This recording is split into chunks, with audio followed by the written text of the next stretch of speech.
Pumpkin Jack, written and illustrated by Hubbell.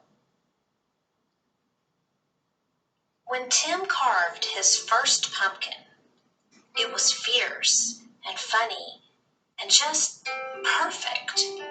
A jack-o'-lantern this good deserved a name, so Tim gave it one, Jack. Long after the best trick-or-treat candy was eaten, Tim still kept Jack. At night, when a candle made Jack's face dance on the wall and filled the dark with warm pumpkin smells, Tim felt Jack was almost magic. Yet, too soon, the spell was broken. "This pumpkin is beginning to rot," announced Mom. "It's time to throw it out." Tim knew it was useless to argue. He carried Jack to the garden, which was filled with the brown ghosts of last summer's plants. A dead garden is better than a trash can, thought Tim. Still, it made him sad to leave Jack outside and alone. Whenever chores or play brought Tim to the garden, he looked at Jack. Every time, Jack was different.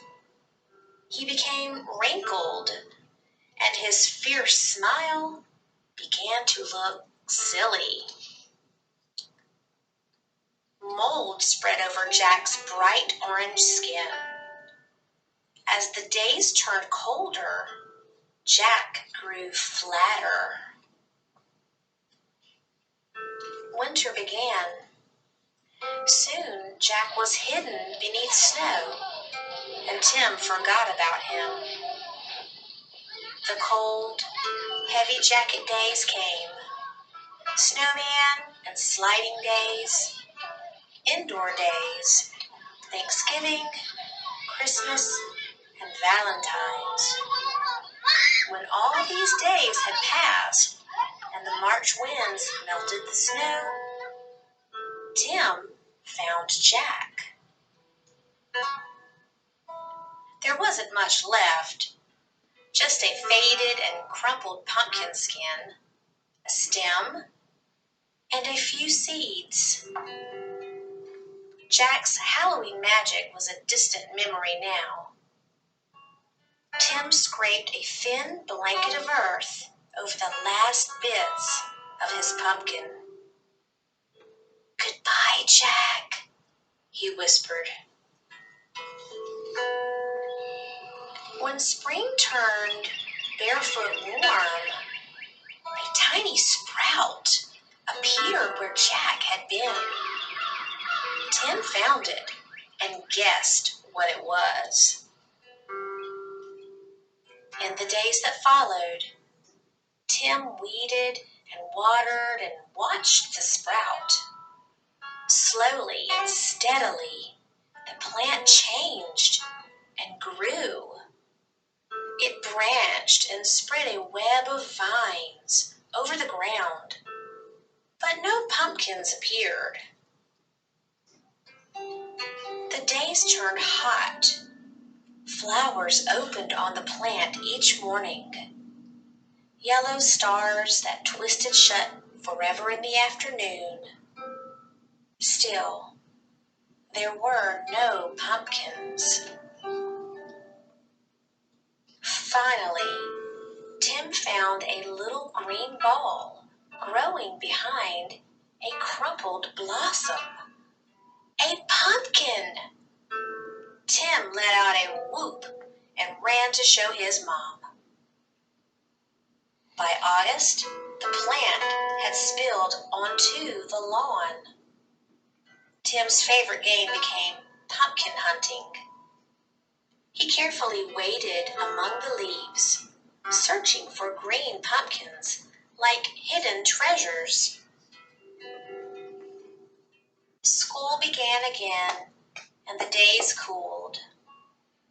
Tim had less time to visit the garden. When he did, the pumpkin plant seemed tired. There were few new leaves, and the old, tattered ones no longer hid the fat green pumpkins. Then, one October morning, Tim woke to see frost coating the garden. The frozen plants seemed changed to pale blue glass. After school, Tim discovered what the frost had done. The pumpkin plant's leaves were as limp as wet paper. It was dying. Tim searched among the withered leaves for the unripe pumpkins. He picked them and put them on the front porch, hoping for one more change. By Halloween, the pumpkins had ripened to bright orange. There were many, for the plant had been generous. Tim was generous too. He gave away all but one. From jack-o'-lantern to seed to pumpkin again, the circle was almost complete.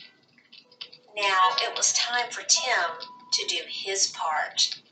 He gave his pumpkin a face.